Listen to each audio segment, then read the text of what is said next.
Konnichiwa, my name is Chisakura, and you're watching Pocket Cast. Today's 10-minute first-person video is going to be on a DS game, and that is I Heart Geeks. Alright, so this is, I think, a Mean Machine, I think that's what it was called. The Incredible Machine, I think it was the actual name. Where you have to put things together and build puzzles to create elaborate machines. Who knows? Happening. It is multi-card multiplayer for 2 players. It'd be fun to see. Let's see. Do control work? Nope. It looks like this is full stylus game. Alright, let's go ahead and get this started. As always, 10 minutes to play the game. First time playing a version of Nickel. Skip anything. Let's get the timer started. Timer's been started, and away we go. Alright. Let's see how this one works. New game. Okay. Controls. Yes. Sure. Start. There we go. So, you're new, huh? Hi, I'm Milton. You're obviously already met Brutus and his henchmen. With your help, we'll show them a thing or 3. I will quickly explain how to play the game. In the inventory, you can select up to 5 objects. Simply tap the object with the stylus to select it. Select all objects in inventory. Yay, perfect. If there are several objects available, their numbers will be combined. Tap rapidly to select all the tennis balls. Yay! Remember, the stylus only works on the lower screen. If you tap the edge of the lower screen or the icon on the bottom left with the stylus, the lower and upper screens will switch places. Okay. You can also use the L or R button on your DS to try it out. Okay, let me just see. Okay. So there is some buttons, and that makes sense to use the L and R button. To place objects you've selected from your inventory, tap an empty space anywhere in a level with your stylus. Now, let's put what we've learned into practice. Select all objects, switch screens, and then place them somewhere in the level's free space.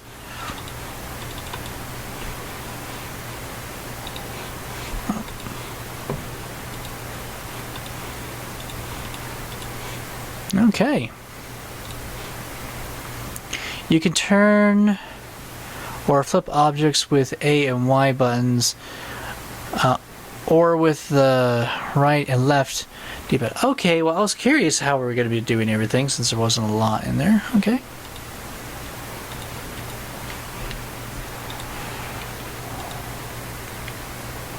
Okay. If you don't master an experiment right away, there is a button with a question mark in your inventory. Only use it in case you get stuck. Okay. While keeping the button pressed, the blinking object will be placed into the level. You will be timed. And if you use help, there's a time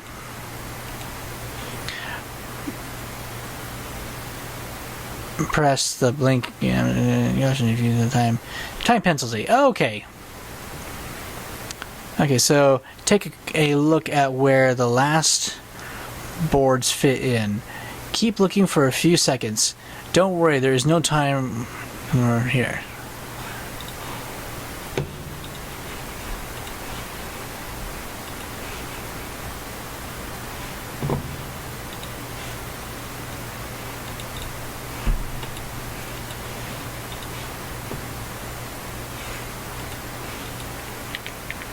Okay, good. We've already seen it.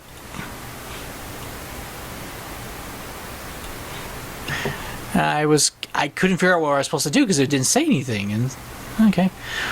Once everything is set up, you can attempt to run the experiment by tapping Start on the bottom right of your lower screen.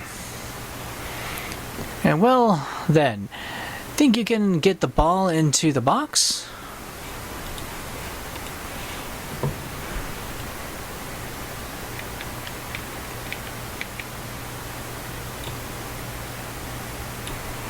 Yay. Okay. It's gonna, yep, it's one of those. Make sure you let the attempt run as long as possible, as that's the only way to achieve the best time. If you still have questions, just have a look at the manual. Okay. Mechanics. I'm in charge of mechanics, and we'll show you what objects are available in this area. With the spring coil, you can bounce other objects upward.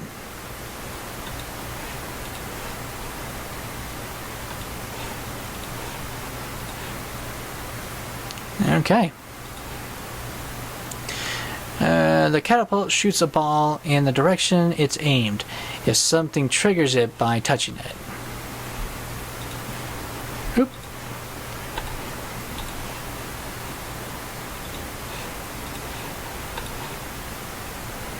Perfect. Okay, with chains you can connect cogwheels.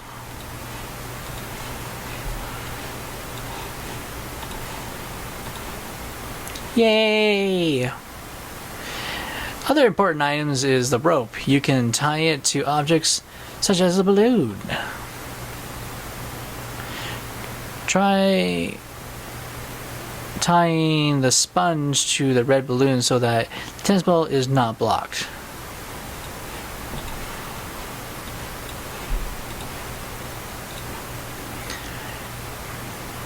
Yep. I'm gonna hate this game. These are certainly not all the objects you can manipulate. In the toy box, there are more objects that you can use during the course of the game.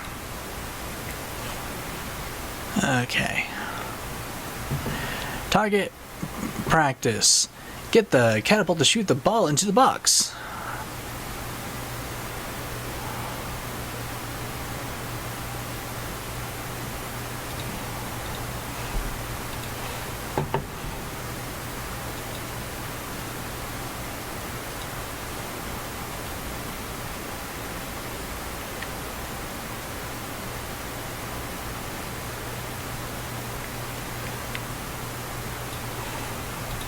Okay.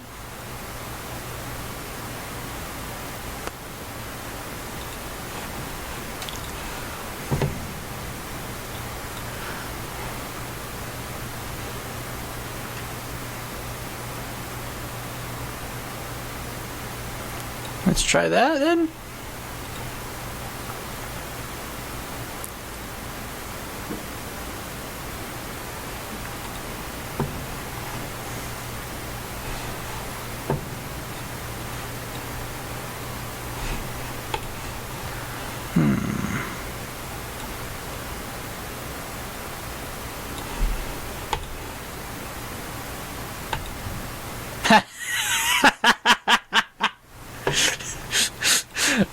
I meant to do that, yeah.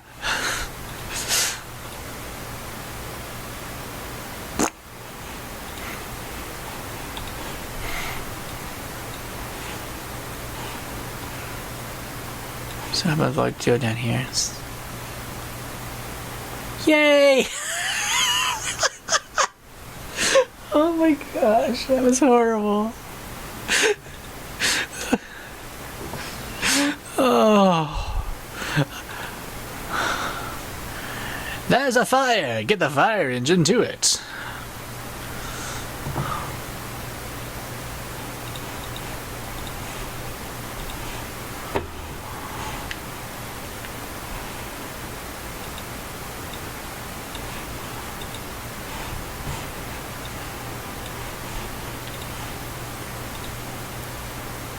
Yay, at least that one was easy. Oh, gag. Oh, gag. The red marble belongs in my collection. Please get it into the box.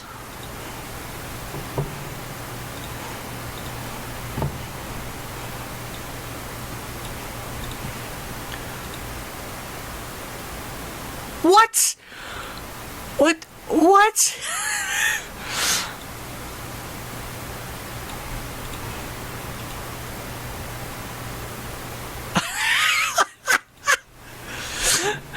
And people are probably wondering, well, why are you gonna hate this game? It's like, good reasons, mate. Good reasons.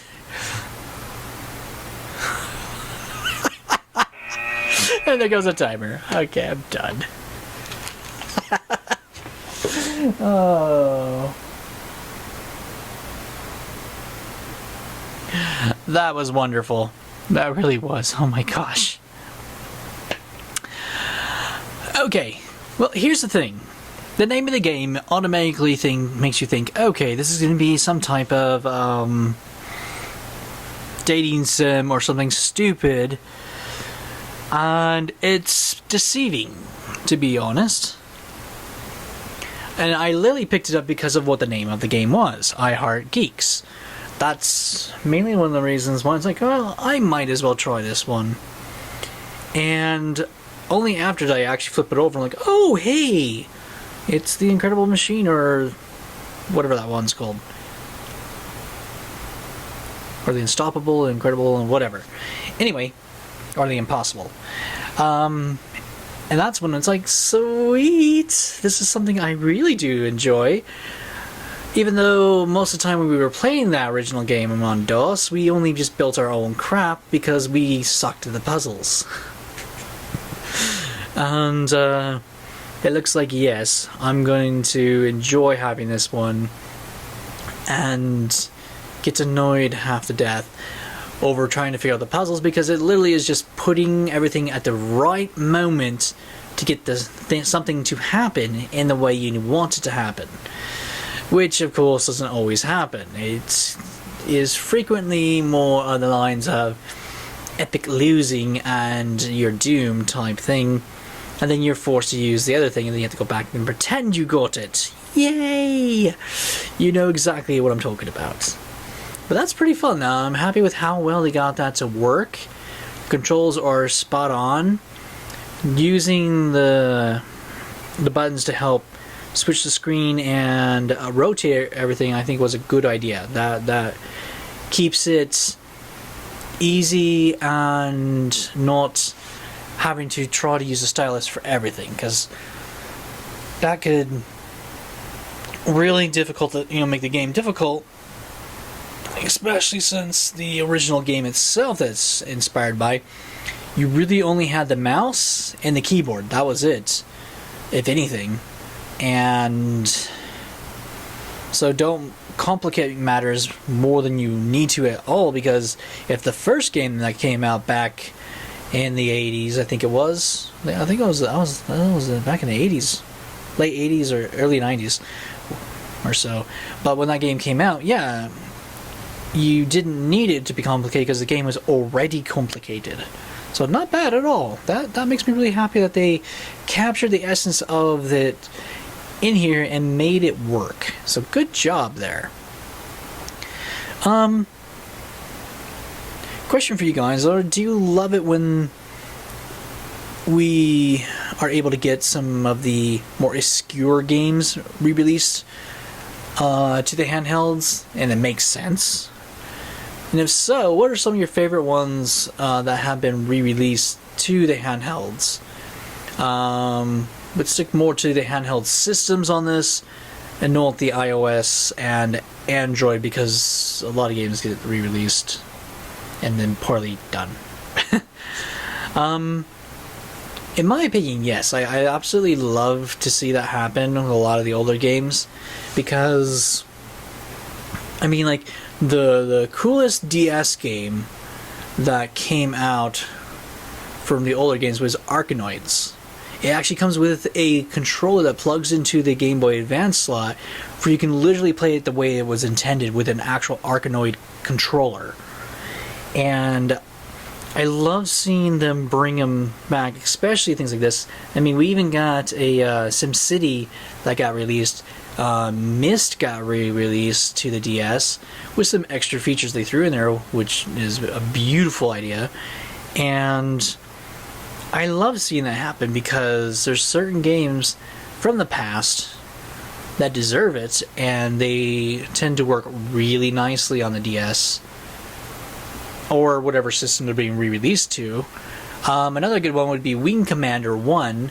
It got re-released to the PSP of all systems, which was, in my personal opinion, the weirdest one, because that would have been a better one to release to a handheld, to the PS2 at the time, or the PS3. But it works really good on the PSP. It's just the game is really hard.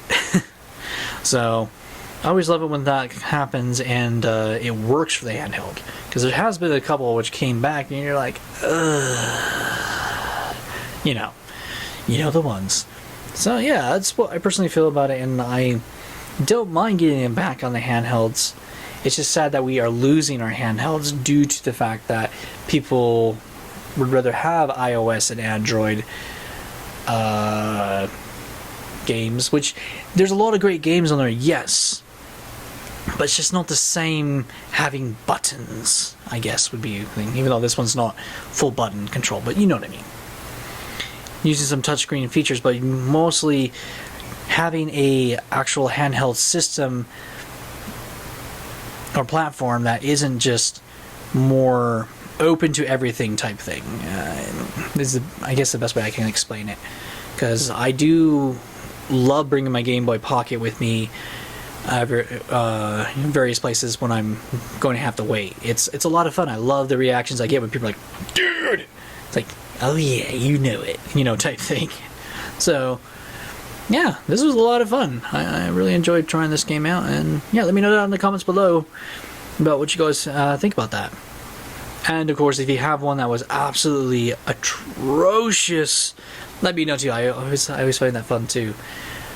Thank you guys for watching. I hope I entertained you as much as I entertained myself, as I did poorly at the puzzles. This is T-Secure saying ciao and sayonara.